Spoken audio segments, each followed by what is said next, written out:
5वी scholarship मध्ये हमखास ज्या घटकावर प्रश्न विचारले जातात तो म्हणजे शेकडेवारी। याचा तुम्हाला बऱ्याच ठिकाणी उपयोग होतो, नफा तोटा मध्ये सुद्धा उपयोग होतो। तर आज आपण आजच्या व्हिडिओमध्ये परीक्षेला जे जे प्रश्न आलेले आहेत ते पाहणार आहोत। म्हणजे काय होतं, परीक्षेला प्रश्न प्रकार एकसारखे येत राहतात। जेव्हा तुम्ही झालेल्या प्रश्नांचा अभ्यास करता तेव्हा तुम्हाला नक्कीच येणारा पेपर हा सोपा जातो। चला तर मग पाहूया। शबनमने तिच्याजवळ असलेल्या चॉकलेट पैकी 15% चॉकलेट जोसेफला दिले। जर तिने जोसेफला 30 चॉकलेट दिले असतील तर तिच्याजवळ एकूण किती चॉकलेट्स? शेकडेवारी सगळ्यात सोपा घटक पहा। 15% 30 दिले, 15% म्हणजे 30। जर 15% म्हणजे 30 असं आपण करूया। 15% म्हणजे 30, कोणतीही टक्केवारी ही 100 पकडायची। तर मग 100% बरोबर किती? मग करायचा तिरकस गुणाकार, याचा याचा याचा याचा, म्हणजे 100 गुणिले 30 छेदस्थानी काय येईल? फक्त 15 येईल। तर 15 एके 15, 15 दुने 30, 100 गुणिले 2 म्हणजे किती झाले? 200। म्हणजे तिच्याजवळ किती चॉकलेट होते? तर 200 चॉकलेट होते। शेकडेवारी एकदम सोपे आहे।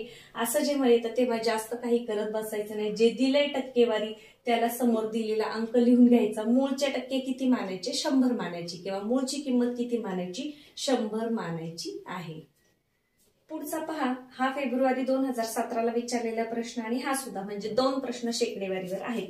50चा 50% किती? 50चा चा म्हणजे गुणाकार, चाची चेचा अर्थ होतो गुणाकार। 50चा 50% टक्के म्हणजे किती? 100, खाली 100 लिहा। हे 2 शून्य घालवून टाका। 5 5 25। किती सोपं आहे, अगदी 5 सेकंदामध्ये होणारं गणित आहे। आता फेब्रुवारी 2017 साली आलेला प्रश्न पहा। रावसाहेबांच्या बागेत विविध प्रकारची 2100 झाडे आहेत। त्यापैकी 25% आंब्याची, 20% नारळाची, 40% फणसाची व उरलेली झाडे सुपारीची आहेत। तर सुपारीची एकूण झाडे किती? प्रश्न वाचताना आपल्याला किती मोठा वाटतो, पण उत्तर पहा किती पटकन येतं। आता आंब्याची, नारळाची, फणसाची आपण टक्केवारीची बेरीज करूया, तोंडीच बेरीज करूया। पहा 40 आणि 20 60, 60 आणि 25 किती झाले? 85। म्हणजे 85% झाडे 100 पैकी ही 3 आहेत। मग 100 मधून किती उरले? तर 15च उरले। म्हणजे 15% झाडे कोणती आहेत? तर सुपारीची झाडे आहेत। मग कशाचे? 2100चे 15%, म्हणून 2100चे 15%, चाचीचे म्हणजे गुणाकार, 2100चे 15% म्हणजे भागिले 100 करा। हे 2 शून्य गेले, हे 2 शून्य गेले। पहा 15 एके 15शी 5, हातचा आला 1, 15 दुने 30 आणि 1 30, म्हणजे 315 झाडे कशाची आहेत? सुपारीची आहेत। प्रश्न वाचताना खूप मोठा वाटतो, पण विचारले फक्त सुपारीची ना, प्रत्येक झाडाची टक्केवारी काढत बसायचं नाही। तर सगळ्या टक्केवारींची बेरीज केली ती झाली 85। मग 100 मधून 85 गेले म्हणजे उरलेली झाडे कोणती आहेत? 15% ही सुपारीची आहेत। म्हणून 2100चे 15% आपण अगदी काही वेळामध्येच हे उत्तर काढलेलं आहे। पुढे पहा, फेब्रुवारी 2018 साली कसा प्रश्न आलाय की 9900चे 9% बरोबर किती?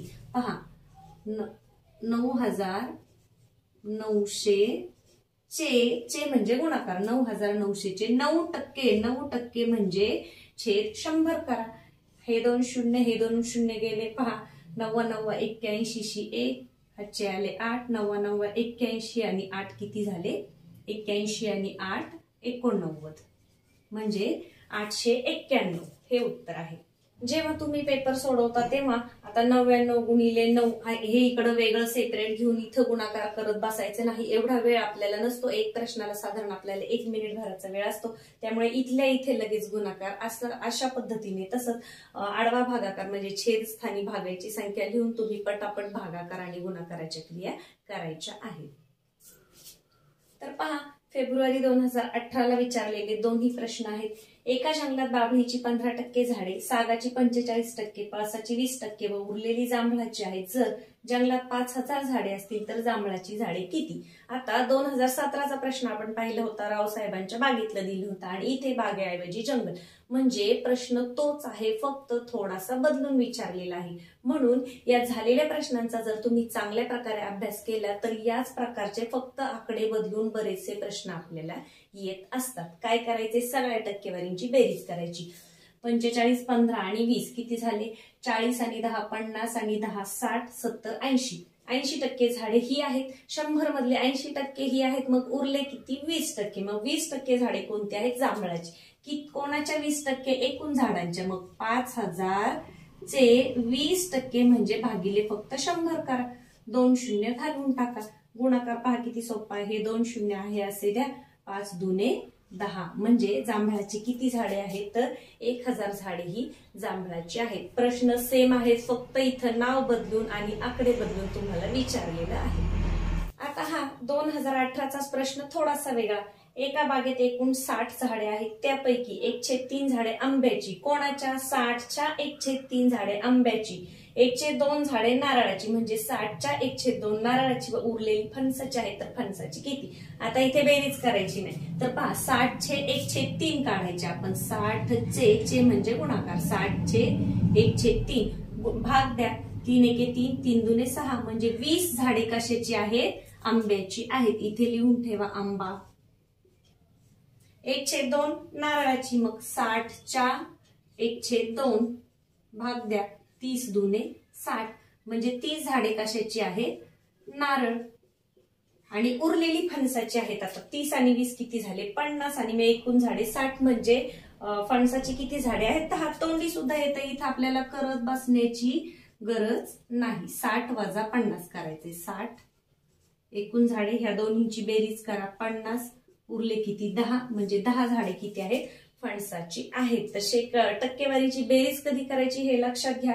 आणि जेव्हा असं विचारलेलं असेल की 1/3 आंब्याची म्हणजे 60च्या 1/3 झाडे, मग 60चा 1/3 काढा, ते आंब्याची 1/2 काढा, ती नारळाची, या दोन्हीची बेरीज करा आणि उरलेली आहेत फणसाची. हे गणित अगदी तोंडी सुद्धा येऊ शकतं. म्हणजे शेकडेवारीवर बरेचसे प्रश्न परीक्षेमध्ये विचारले जातात. पहा 2019 साली आलेला प्रश्न आहे. ओंकार परीक्षेत 510 गुण मिळवून उत्तीर्ण झाला. जर त्याला परीक्षेमध्ये 68% गुण मिळाले तर परीक्षा किती गुणांची होती? पहा किती सोपं आहे. 68% बरोबर 510. जसं आपण पहिलं उदाहरण केलं होतं, जर कोणतीही टक्केवारी किती मानायची? 100 मानायची मूळ. तर 100% बरोबर किती? तिरकस गुणाकार करा, 510 गुणिले 100 भागिले 68. समसंख्या आहे म्हणजे 2 ने भाग द्या. जसं 3 दुने 6, 4 दुने 8, इथे बे दुने 4, उरला 1, बे पंचे 10, उरला 1, बे पंचे 10. यानंतर पुन्हा 2 ने भाग द्या, इथे 50 होतील, इथे 17 दुने 34 होतील. आता 17 ने भाग द्या, 255, 17 एके 17, 17 दुने 34, मग 17 एके 17, 17 आणि 3 20 आणि 5 25 म्हणजे 5 आणि 3 8 झाली. 17 5 85 म्हणजे 17 आणि इथे पूर्ण भाग गेला, मग 15 गुणिले 50, इथे गुणाकाराचं चिन्ह आहे, हा शून्य असाच ठेवा. 15 5 75 म्हणजे परीक्षा किती गुणांची होती? तर 750 गुणांची होती. तर पहा 2019 ला आलेला अजून एक प्रश्न. उत्कर्ष सहकारी संस्थेच्या वार्षिक सर्वसाधारण सभेला 2240 म्हणजे 2240 सभासदांपैकी 35% स्त्रिया उपस्थित होत्या. जर सभेला 100% भागधारक उपस्थित असतील तर पुरुष भागधारक किती होते? आता प्रश्न वाचायला खूप मोठा वाटतो पण अगदी सोपा आहे. आता पहा 2240 पैकी 35% स्त्रिया होत्या आणि उरलेले किती झाले? मग 65%. मग 65% कोण होते? पुरुष होते. मग 2240 चे 65% आपल्याला काढायचे आहेत. अगदी सोपं आहे. पहा 1 शून्य गेला, 1 शून्य गेला, 5 ने भाग जाईल, 5 दुने 10, 5 एके 5, 5 त्रिक 15, 13 5 65. इथे 2 ने भाग जाईल, बे एके बे, बे एके बे, बे दुने 4 म्हणजे 112 गुणिले 13, 13 दुने 26, 6 हातचे आले 2, 13 एके 13, 14 15 5 हातचा आला 1, 13 एके 13 आणि 1 14 म्हणजे 1456 कोण उपस्थित होते? पुरुष उपस्थित होते. प्रश्न वाचायला मोठा वाटतोय पण एकदम सोपा आहे. पहा 35% स्त्रिया उपस्थित होत्या आणि 100% उपस्थितीत आहे म्हणजे उरलेले जे 65% होते ते कोण आहेत? पुरुष आहेत. म्हणून आपण फक्त 2240 चे 65% काढले आणि भाग दिला.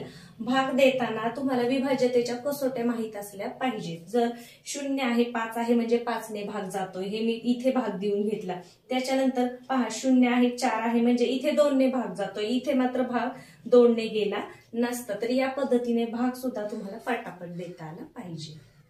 2020 साली आलेला प्रश्न पहा. 100चा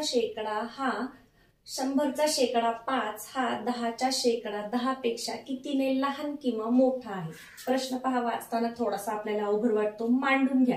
100चा शेकडा 5 म्हणजे 100चा शेकडा 5 म्हणजे 100 पैकी 5. मग किती आहे? 5च आहे. हा कोणाच्या? 10च्या शेकडा 10. 10चा शेकडा 10. शेकडा 10 म्हणजे छेद 100 करायचं. पहा, हे 2 शून्य गेले, हे 2 शून्य गेले, किती आलं? 1. म्हणजे कितीचा फरक आहे? 4चा फरक आहे. म्हणजे विचारले काय? लहान किंवा मोठा. आता तुम्हाला 4ने मोठा किंवा 4ने लहान असे दोन्ही पर्याय असतात. आपल्याला विचारले काय? 100चा शेकडा 5. मग 5 हा कसा आहे? तर 4ने 1 पेक्षा मोठा आहे, म्हणून 4ने मोठा हा जो पर्याय आहे तो तुम्हाला तिथे निवडायचा होता. यानंतर आता 2021 साली कसा प्रश्न आलाय पहा. जिल्हा परिषदेच्या एका शाळेमध्ये 120 विद्यार्थ्यांपैकी 60% मुली होत्या. त्याच गावातील खाजगी माध्यमिक शाळेत 200 पैकी 55% मुली होत्या. तर त्या गावात एकूण किती मुली शाळेत जातात? म्हणजे 2 वेगवेगळी टक्केवारी तुम्हाला तिथे बेरीज करायची. 120 चे 60% काढा. 120 चे 60%. 100 हे 2 शून्य इथे घालून टाका. 1 2 1 2 12 72. 200 चे 55 करा. 200 चे 55. पहा, 55 गुणिले 2 म्हणजे किती झाले? 100 10 110. आणि हे किती झाले?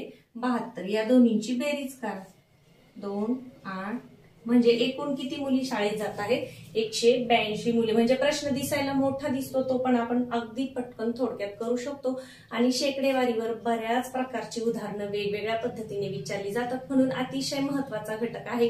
तुम्ही काय करा, अजूनही काही प्रश्न बाकी आहे, पण सगळेच एका व्हिडिओमध्ये घेतले तर व्हिडिओ खूप मोठा होतो. म्हणून तुम्ही स्वतः सुद्धा उरलेले जे प्रश्न आहेत झालेल्या प्रश्नपत्रिकांमधले ते नक्कीच सोडवा.